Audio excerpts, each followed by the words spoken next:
하나님의 말씀은 나홈서 2장 1절로 시작합니다. 오늘 읽은 말씀은 북이스라엘을 멸망시키고 남유다를 침략한 아수르가 이제는 메대와 바벨론 연합군에 의해서 멸망하게 된다는 예언입니다. 1절에 파괴하는 자가 너를 치러 왔다고 했는데 여기서 파괴하는 자는 메대의 카카레스 왕과 바벨론의 나보폴리살 왕을 말합니다. 그리고 너라는 것은 아수르의 느헤를 말하죠. 하나님께서는 메대와 바벨론을 들어서 아수르를 심판하는 동으로 삼으셨습니다. 산성을 지키며 길을 파수하며 내 허리를 묶고 내 힘을 크게 굳게 할지어다. 여기서 너는 모두가 아수르의 느헤를 말하는 거죠. 근데 여기서 빈정거린 투로 이야기를 하는 겁니다. 너희들이 그렇게 한번 해봐라. 그렇게 할지라도 너희들은 멸망을 피하지 못할 것이다. 그렇게 이야기를 하는 거죠. 자, 2절에서는 여호와께서 야곱의 영광을 회복하시되 이스라엘의 영광 같게 하신다고 하는 말씀이 나오는데 이것은 나홈서 1장 15절과 연관이 되어 있습니다. 거기에는 이렇게 말씀하십니다. 볼지어다 아름다운 소식을 알리고 화평을 전하는 자의 발이 산 위에 있도다. 유다야 내 절기를 지키고 내 소원을 갚으라는 말씀이죠. 하나님께서 북이스라엘을 멸망시키고 남유다를 침략한 이 아수르, 하나님의 도구가 되었던 적이 있죠. 그런데 이제 이 아수르를 주님 이제 멸하기 위해서 메대와 바벨론 연합군을 사용하고 계시는 겁니다. 그러니까 메대와 바벨론에 의해서 아수르와 느헤가 멸망한다는 것은 그들의 공격을 받고 있는 유다가 회복되는 것을 이야기를 하는 겁니다. 그래서 오늘 여기 나온 것처럼 여호와께서 야곱의 영광을 회복하시는데 이스라엘 영광 같게 회복하신다는 이야기를 하셨던 것이죠. 하나님께서는 북이스라엘을 심판하기 위해 아수르를 사용하셨고 남유다를 징계하기 위해서 아수르를 도구로 사용하셨던 겁니다. 그런데 이제는 아수르가 자신의 분수를 모르고 교만하고 포악해져서 아수르를 심판하실 것을 지금 예언하고 계시는 겁니다. 그리고 여기 보면 약탈자들이 약탈하였고 또 그들의 포도나무 가지를 없이 하였습니다. 이것이 지나간 날 아수르와 니느웨의 죄악이라는 것을 지적하고 계시는 거죠. 3절에서 4절은 아수르를 공격해오는 메대와 바벨론 연합군의 모습을 보여줍니다.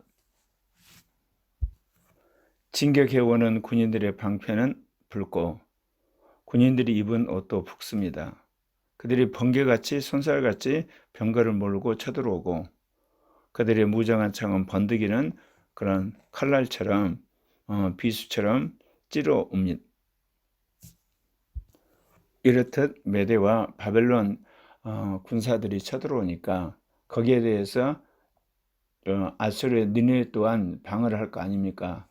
그렇기 때문에 5절에 보면 그가 그의 존귀한 자들을 생각했느니 그들이 엎드러질 듯이 달려서 급히 성에 이르러 막으려고 준비하도다. 이것도 어떻게 보면 그 아수르에 대한 빈정거린 그런 내용입니다. 그러니까 아수르 왕이 그들의 정예병을 불러내 가지고 그들로 하여금 성을 막도록 준비시켜 보라는 거죠. 그런데 여기 6절과 7절에서는 허무하게 아수르의 수도인 느헤가 이제 함락되는 이야기를 합니다. 그러니까 느헤의 수문이 열리고 왕궁이 소멸되고 그래서 결국은 아수르가 이 메대와 바벨론 연합군에 함락되는 걸 이야기를 하는 거죠. 하나님이 한번 심판하기로 작정하게 되면 그 어떤 나라도 살아남을 수가 없습니다. 그러니까 아수르 왕이 정예부문을 동원해 가지고 막으려고 했지만 난공불락의 느헤의 그 성에 수문이 열려버리고 그리고 그곳으로 침입한 메대와 바벨론 군대에 의해서 왕궁이 완전히 점령당하고 불타버리게 됩니다. 그 결과 7절에 보게 되면 이제 왕궁이 점령된 후에 느니에 거주민들이 비참하게 끌려가고 고통당하는 장면들을 보여줍니다. 개역 개정을 보게 되면 왕후가란 단어가 있는데 원문에는 없습니다. 원문을 그대로 번역하면 그녀가 벗겨졌다, 그렇게 번역을 해야 되죠.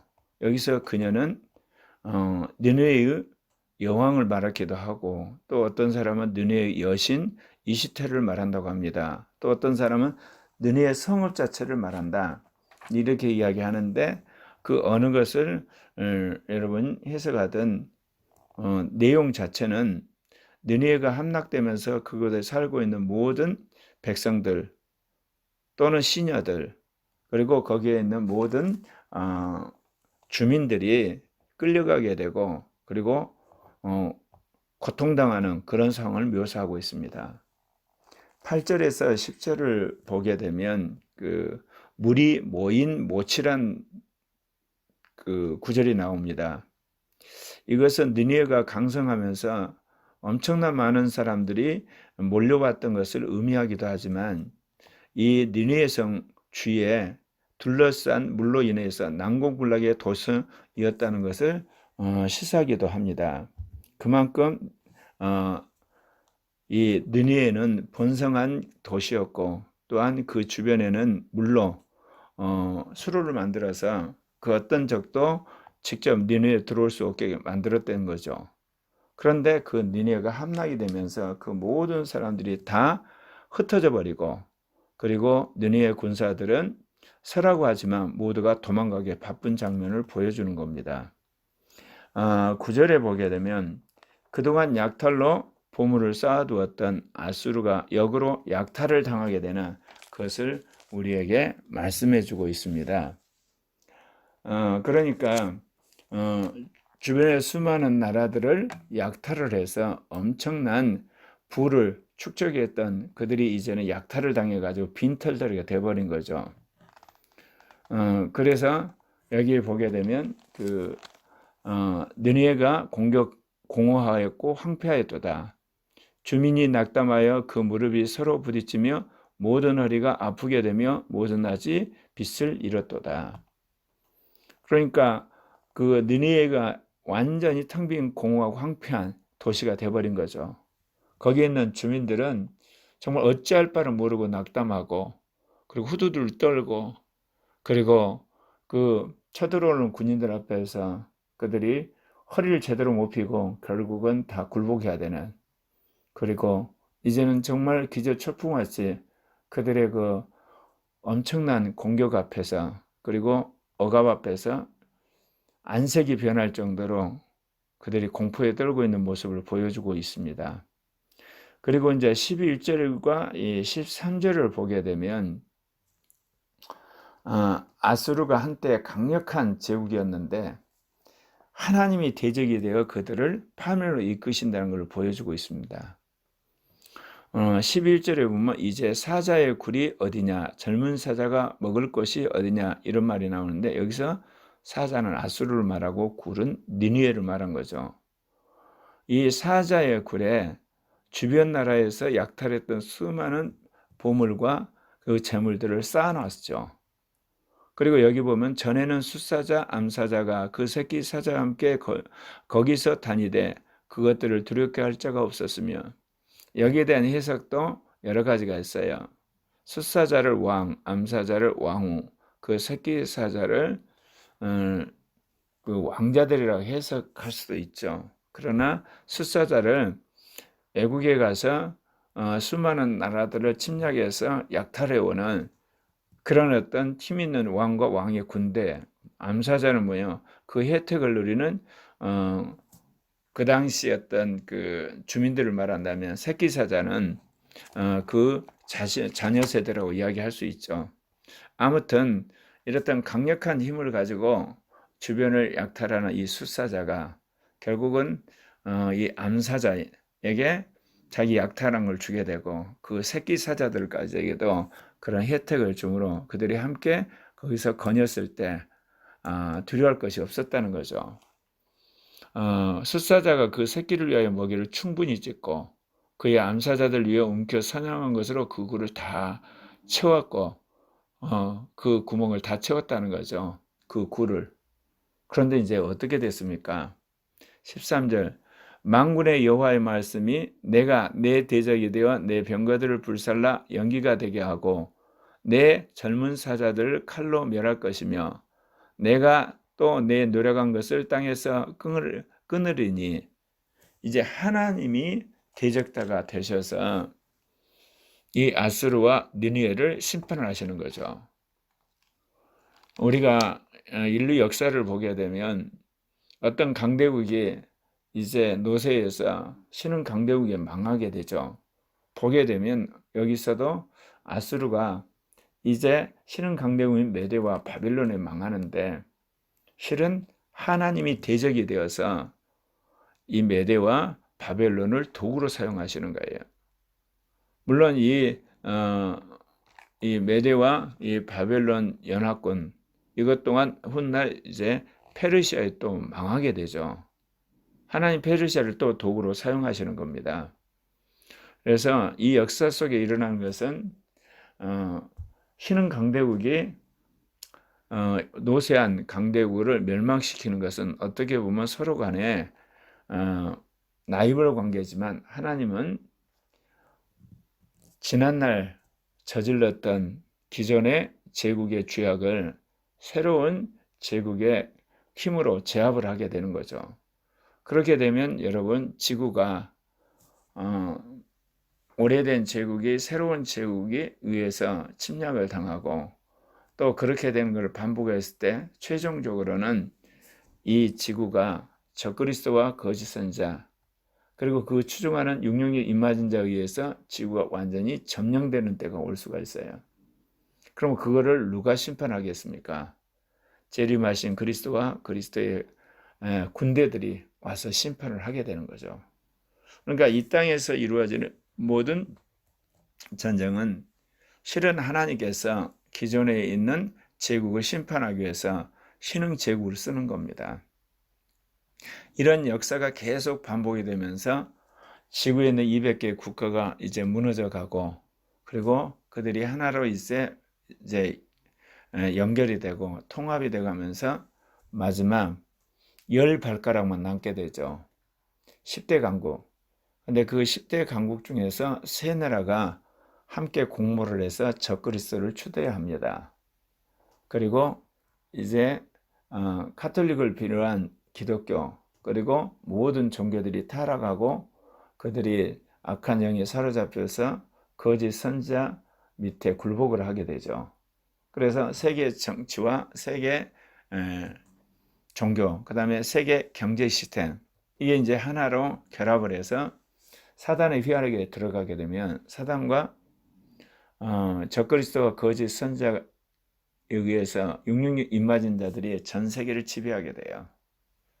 그러니까 처음에는 인류의 평화와 그 다음에 안녕, 복지, 번영을 위해서 세계의 정부가 논의되고 세계적인 자본주의 시스템, 세계적인 종교가 이야기되는데 결국 이거를 사단이 장악하게 되면서 적그리스도와 거짓 선지자가 지배하게 되죠. 그러면 이거를 누가 심판하겠습니까? 인류 역사상 처음이자 마지막으로 주님이 첫째 부활한 사람들을 데리고 천사들과 함께 오십니다. 그럴 때 사단과 적그리스도와 거짓 선지자, 육령의 입맞은 자들 그리고 악한 영들과의 일대 전쟁이 이루어지죠. 말하자면 스타워즈가 되는데 그때 주님과 함께 온 첫째 부활한 군대들이 천사들과 함께 이들을 괴멸을 시키고 그 결과 사단과 악한 영들은 무적에 집어넣고 적그리스도와 거짓 선지자는 둘째 사망 곧 불못에 집어넣습니다. 그리고 나머지 이제 죽은 사람들은 그리스도 심판 때 불려나기까지 그들은 다 죽임을 당하죠. 그래서 그들이 대기하고 있다. 그리스도 심판 때에서 재판을 받고 이제는 마지막 영원한 불못으로 천년왕국에 들어가게 되는 겁니다. 오늘 말씀을 통해서 주님이 우리에게 주시는 말씀은 오늘날 전 세계가 지금 자본주의 체제 안에서 점차적으로 민주화의 길을 걸어가지만, 그리고 또 디지털 문명 안에서 이렇게 서로 연합이 되지만, 말씀드린 것처럼 이런 복지 포퓰리즘, 그리고 자연 재해들, 그리고 주변 나라와의 전쟁, 이런 과정 속에서 전 세계에 있는 10대 강국에는 다 부실화돼서 국가가 소멸이 됩니다. 그래서 엄청난 인류의 재앙, 또는 국민들이 당하는 이런 경제적인 어려움, 자연재해에 대한 두려움, 그 다음에 전쟁에 대한 공포 속에서 세계 정부를 세우라고 아우성을 지르게 되죠. 그런 가운데서 인류가 함께 살기 위해서 세계 종교는 통합해야 된다는 그런 요구들이 빗발치게 되고, 그거를 실질적으로 이제 뒷받침한 건 세계 이 경제 시스템, 자본주의 시스템이 그렇게 되는 겁니다. 그렇기 때문에 이 한국 교회와 한국의 크리스찬들이 해야 될 것은 바로 이런 세계화의 흐름 속에서 끝까지 한국이 자유민주 국가로서 독립성을 구하고, 또 하나는 뭐냐, 이 나라가 그야말로 시장경제에 의해서 돌아가는 그런 어떤 시스템 뿐만 아니라 국민이 주체적으로 참여하는 교육들, 그리고 문화적인 그런 어떤 주체성을 확보하는 나라가 될 때 한국이 아시아 선교와 세계 교회를 개혁하는 중심국가가 될 겁니다. 그리고 나서 이제 말씀드린 것처럼 전 세계가 10대 강국에 의해서 이제 통치될 무렵에 모든 나라들이 이제 적그리스도, 거짓선자, 이 사단에 의해서 장악이 되는 거, 그건 막을 수가 없어요. 그런 속에서도 이제 성령 안에 살아가는 거룩한 백성들이 성경의 말씀에 따라서 이 세상과 타협하지 않고 그들이 환난을 이겨낼 때 7년 환난 후에 주님께서 공중재림하셔서 그들을 휴거시키는 거죠. 그러나 이것을 우리가 두려워하면서 염려하면서 살 것이 아니라, 결국은 이러한 모든 것들은 주님께서 성경에 있는 모든 예언을 이루기 위한 것이에요. 그 일에 하나님께서 먼저 한국과 한국 교회를 통해서 성경에 있는 모든 말씀을 이루고, 그리고 전세대 성령운동을 일으키고 사단을 굴복시키는 거룩한 14만 4천의 무리가 이제 완성이 되는 그 일을 위해서 한국과 한국 교회를 하나님 택하셨다는 거죠. 그래서 한국의 그리스도인들은 세계 마지막까지 남아있는 자유민주국가, 그리고 사유시장경제의 어떤 그 토대, 그리고 창의적이고 글로벌 문화를 유지하는 것, 더 나아가서 이제 개인의 인권과 어떤 그 영역 주권, 그 다음에 국가적 주권, 그야말로 개인과 사회와 국가의 주권을 유지하는 마지막 나라가 되는데, 우리가 한편에서 싸우면서 또한 복음을 전하고, 또한 강력한 성령을 일으키고 성경의 말씀을 전하고 문화를 창조하는 데 앞장서는 그런 코리아 교회와 코리아가 되어야 되겠죠. 기도하십시다.